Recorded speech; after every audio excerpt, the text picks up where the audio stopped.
শ্রী চৈতন্য মহাপ্রভুর জন্মস্থান নবদ্বীপ ধাম থেকে কিছু দূরেই অবস্থিত শ্রীধাম মায়াপুর। এই মায়াপুর ইস্কন মন্দিরে প্রতি বছর জন্মাষ্টমী খুব বড় করে পালন করা হয়। এই ইস্কন মন্দির হলো পৃথিবীর সবথেকে বড় হিন্দু মন্দির, যেটা এখনো পর্যন্ত পুরোপুরি তৈরি হয়নি। আজকের ভিডিওতে আমি তোমাদের জন্মাষ্টমীর আগে আমার মায়াপুর ভ্রমণ দেখিয়েছি আর এখানের সম্বন্ধে সমস্ত তথ্য শেয়ার করেছি। মায়াপুর যাওয়ার জন্য আমি সবার প্রথমে ট্রেন ধরে পৌঁছে গেছিলাম নবদ্বীপ স্টেশনে। তাহলে চলো আজকের এই ভিডিওটা শুরু করা যাক একদম নবদ্বীপ ধাম স্টেশন থেকে।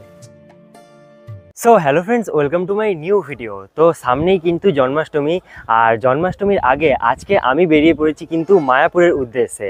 তো এই মুহূর্তে আমি কিন্তু আছি নবদ্বীপ ধাম স্টেশনে। তো এই নবদ্বীপ ধাম স্টেশন পর্যন্ত আসার জন্য তোমরা যদি হাওড়া সাইড থেকে আসো তাহলে কিন্তু তোমরা হাওড়া কাটোয়া যে লোকালগুলো হয় সেই লোকাল ট্রেন ধরে কিন্তু চলে আসতে পারবে। আর এই নবদ্বীপ ধাম থেকেই কিন্তু মায়াপুর যাওয়াটা সবথেকে সুবিধাজনক। এখান থেকে আজকে আমি যাব কিন্তু মায়াপুর। তো এখন কিন্তু আমি নবদ্বীপ ধাম স্টেশন থেকে বাইরে বেরিয়ে চলে এসেছি। আর এখানে স্টেশনের বাইরে বেরোলেই তোমরা কিন্তু টোটো স্ট্যান্ড পেয়ে যাবে। সেই টোটো স্ট্যান্ড থেকে টোটো করে কিন্তু তোমরা চলে যেতে পারবে মায়াপুর ফেরিঘাট পর্যন্ত। তারপরে ফেরি করে নদীটা ক্রস করলেই পৌঁছে যাবে কিন্তু মায়াপুরে। তো এইটা কিন্তু একটা রুট হয়ে গেল। আরেকটা রুট তোমাদেরকে বলে রাখি, তোমরা যদি শিয়ালদা স্টেশন থেকে আসতে চাও তাহলে শিয়ালদা থেকে কৃষ্ণনগর সিটি যে লোকালগুলো ছাড়ে সেই লোকাল ট্রেন ধরে তোমরা কিন্তু পৌঁছে যেতে পারবে কৃষ্ণনগর সিটি পর্যন্ত। আর কৃষ্ণনগর স্টেশন থেকে তোমরা কিন্তু মায়াপুর ঘাট আসার জন্য অটো পেয়ে যাবে। সেই রাস্তা ধরেও কিন্তু তোমরা মায়াপুর যেতে পারো।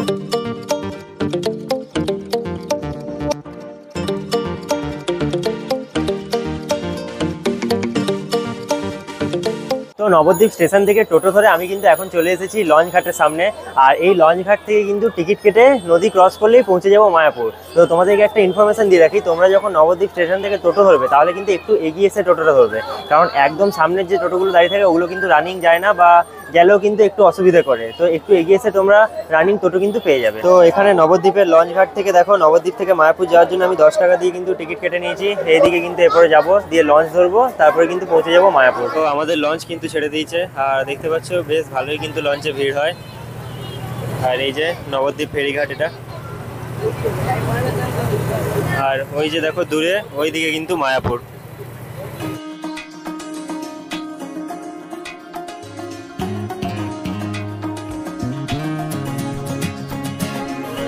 সো ফাইনালি কিন্তু পৌঁছে গেছি মায়াপুর ফেরিঘাটে। আর নবদ্বীপ থেকে মায়াপুর আসতে কিন্তু লঞ্চে করে সময় লাগলো মাত্র 10 মিনিট মতন। তো এরপরে সামনে দেখতে পাচ্ছ এইদিকে কিন্তু মায়াপুরের মন্দিরে যাওয়ার রাস্তা, আর এইদিকে হচ্ছে ফেরিঘাটটা। তো দেখতে পাচ্ছ ফেরিঘাট থেকে বেরিয়ে এখানে সামনেই কিন্তু একটা শ্রী চৈতন্য মহাপ্রভুর মঠ আছে।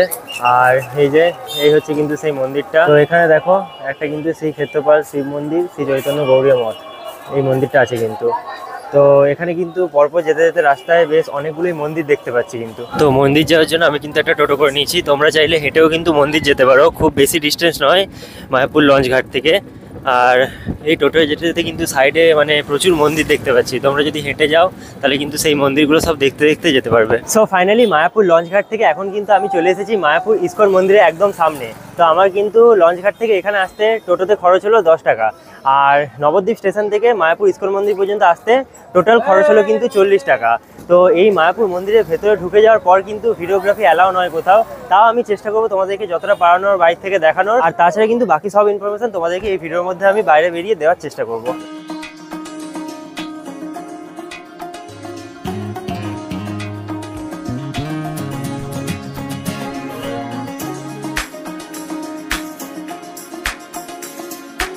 তো দেখতেই পাচ্ছ এই হচ্ছে সেই মন্দির যেটা কিন্তু রেডি করার কাজ চলছে, মায়াপুরের চন্দ্রোদয় মন্দির। আর এই হচ্ছে কিন্তু মন্দিরে ঢোকার মূল গেট। তো এখানে সামনে দেখো, এখানে কিন্তু অখণ্ড হরিনাম সংকীর্তনের একটা জায়গা আছে। এই জায়গাটাতে কিন্তু 24 ঘন্টাই হরিনাম চলে, মানে 1 মিনিটের জন্য কিন্তু বন্ধ হয় না, সবসময় এখানে কিন্তু কীর্তন চলতে থাকে। একদম মন্দিরের সামনে এই জায়গাটা আছে।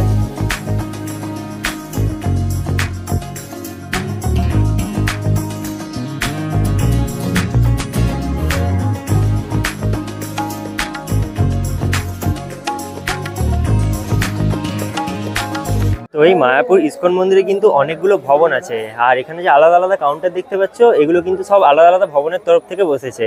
তো তোমরা যে ভবনে দুপুরের প্রসাদ খেতে যাও সেই ভবনের কাউন্টারে এসে কিন্তু তোমরা এখানে মহাপ্রসাদের কুপন কাটতে পারবে। তো দেখতে পাচ্ছ এই হচ্ছে কিন্তু মায়াপুরের চন্দ্রোদয় মন্দির, যেটা কিন্তু তৈরি হওয়ার কাজ চলছে। মানে এখনো কিন্তু মন্দিরটা রেডি হতে অনেকটাই বাকি আছে, এখনো বেশ 1-1.5 বছর তো লাগবেই কমপক্ষে। তো এখানে দেখতে পাচ্ছ শ্রী মায়াপুর চন্দ্রোদয় মন্দিরে প্রত্যেক দিনে যেসব অনুষ্ঠানগুলো হয় সেই অনুষ্ঠানের একটা সূচি এখানে লিখে দেওয়া আছে। তো একটা জিনিস তোমরা দেখে রাখো, মন্দির কিন্তু সকাল 5:30 থেকে 7টা, দুপুর 1টা থেকে 4টে, আর রাত্রি 8:30 থেকে আবার ভোর 4:30 পর্যন্ত বন্ধ থাকে। তো দেখতে পাচ্ছ এইদিকে কিন্তু মন্দিরে যাওয়ার রাস্তা আছে, আর এই রাস্তা ধরে এখন আমি কিন্তু মন্দিরের দিকে যাচ্ছি। দেখা যাক তোমাদেরকে কতটা আমি দেখাতে পারি। এখানে মন্দিরের ব্যাক সাইডে দেখো মন্দিরটা পুরো রেডি হচ্ছে, ওটা কিন্তু বোঝা যাচ্ছে। মানে পুরোপুরি এখানে কিন্তু কাজ চলছে, একমাত্র মন্দিরের চূড়াটা ভালোভাবে রেডি হয়েছে, বাকি এখানে পুরো কাজটাই মোটামুটি এখনো অবধি কমপ্লিট হয়নি।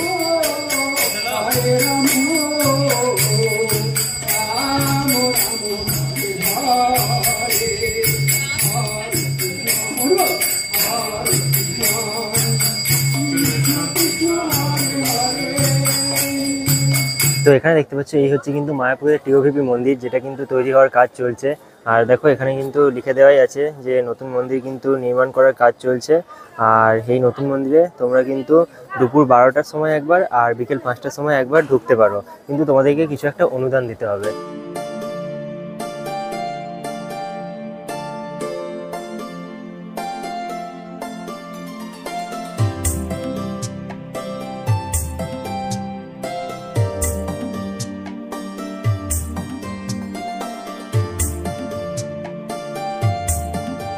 তো এতক্ষণ কিন্তু আমি মন্দিরের ভেতরেই ছিলাম, আর সত্যি বলতে মন্দিরের ভেতরে অ্যাম্বিয়েন্সটা মানে বলার কিছু নেই। তোমরা যতক্ষণ এখানে আসবে তাহলে কিন্তু তোমরা বুঝতে পারবে না। আর মন্দিরের ভেতরে যখন ঢুকবে তখন কিন্তু তোমাদেরকে আর ফোন, জুতো সব কিছু বাইরে কিন্তু রেখে যেতে হবে, ব্যাগ ট্যাগ যা আছে। তো আমিও যেহেতু বাইরে সব রেখে গেছিলাম, তাই জন্য মানে ভেতরে কিন্তু কিছু ক্লিপ নিতে পারিনি, আর ভেতরে কিন্তু ভিডিওগ্রাফি বা ফটো তোলা অ্যালাও নয়। তো এখন কিন্তু আবার বাইরে বেরিয়ে গেছি আমি মন্দিরের, আর বাইরের এরপরে চলো তোমাদেরকে বাকি পুরো মন্দিরের যা যা আছে জায়গা সেগুলো একটু ঘুরিয়ে দেখাচ্ছি। তো তোমাদেরকে একটা ইনফরমেশন দিয়ে রাখি, মায়াপুরের মেন যে মন্দিরটা তৈরি হচ্ছে, মানে বিশ্বের সব থেকে বড় যে মন্দির, সেটা কিন্তু হচ্ছে মায়াপুরের টিওভিপি, টেম্পল অফ বৈদিক প্ল্যানেটোরিয়াম। আর এখন যে মন্দিরটাতে মানে সবাইকে ঢুকতে দিচ্ছে সেটা কিন্তু হচ্ছে মায়াপুরের চন্দ্রোদয় মন্দির। তো সামনে দেখতে পাচ্ছ এই হচ্ছে কিন্তু টিওভিপির মানে লুকসটা। যত দূরে যাবে তত কিন্তু মানে এই মন্দিরটার সৌন্দর্যটা বেশি ভালোভাবে দেখতে পারবে। সামনে থেকে মন্দিরটার যে কাজ চলছে সেটা ভালোভাবে বোঝা যায়, আর দূর থেকে কিন্তু মন্দিরের পুরো চূড়ার লুকসটা দেখা যায়।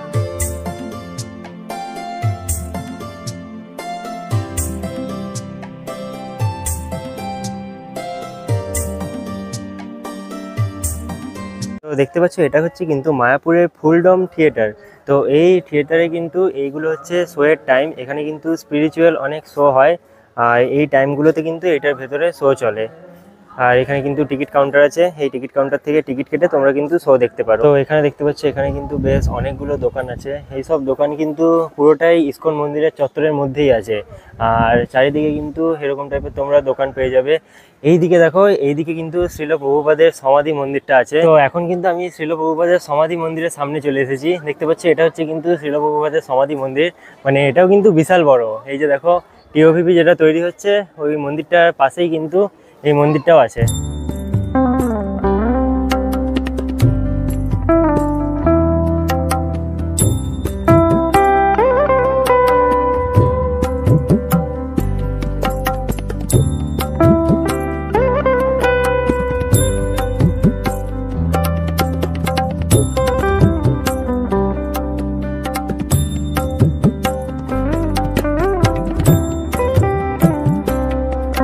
তো তোমরা যারা যারা এই মায়াপুরে আসতে চাইছো তোমাদের জন্য বলে রাখি, এই মায়াপুরে কিন্তু বিভিন্ন জায়গায় তোমরা অনেক হোটেল বা লজ পেয়ে যাবে। তো তোমরা যদি সেই সব জায়গায় থাকতে চাও তাহলে কিন্তু সেখানে থাকতে পারো। তাছাড়া কিন্তু এখানে ইসকন মন্দিরের ভেতরে অনেক ভবন আছে, তোমরা চাইলে সেই সব ভবনগুলো বুকিং করতে পারো। তো এই মায়াপুর ইসকনের ভেতরে যে ভবনগুলো সেগুলো কিন্তু তোমরা মায়াপুর ইসকনের অফিসিয়াল যে ওয়েবসাইট আছে সেই ওয়েবসাইট থেকে কিন্তু বুকিং করতে পারবে। আরেকটা কথা বলে রাখি, তোমরা যদি এই জন্মাষ্টমী বলো বা ঝুলন উৎসব বলো বা যে কোনো বড় কোনো ফেস্টিভ্যালের আগে আসো, তাহলে কিন্তু মানে তোমাদেরকে বেশ কয়েক মাস আগে থেকে এই মায়াপুরের ভেতরে কিন্তু ভবন বুকিং করে নিতে হবে, নয়তো কিন্তু তোমরা এখানে এসে রুম পাবে না। আর বাইরের যে কোনো হোটেল বা লজে থাকতে চাইলে সেখানে তোমরা মানে এখানে এসেও কিন্তু খোঁজ নিয়ে ওই সব হোটেলে কিন্তু থাকতে পারো।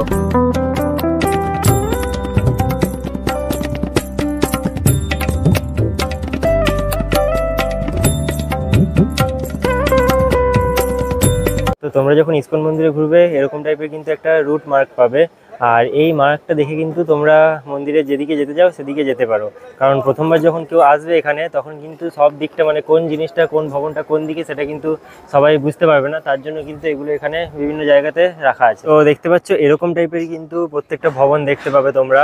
এইটা কিন্তু হচ্ছে ঈশ্বরধায় ভবন, এটা হচ্ছে বংশী ভবন।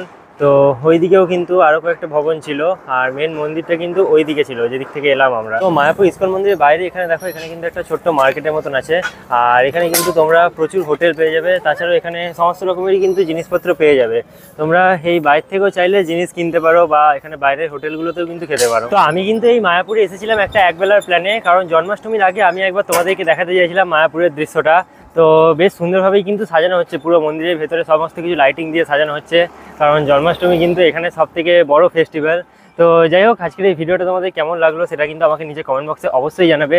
আর এরকম টাইপের বিভিন্ন ফেস্টিভ্যাল বা ট্রাভেলিং রিলেটেড ভিডিও দেখার জন্য এই চ্যানেলটা তোমরা সাবস্ক্রাইব করতে পারো। তো আজকের এই ভিডিওটা এখানেই শেষ করছি, দেখা হবে খুব তাড়াতাড়ি পরের কোনো একটা নতুন ভিডিওর সাথে।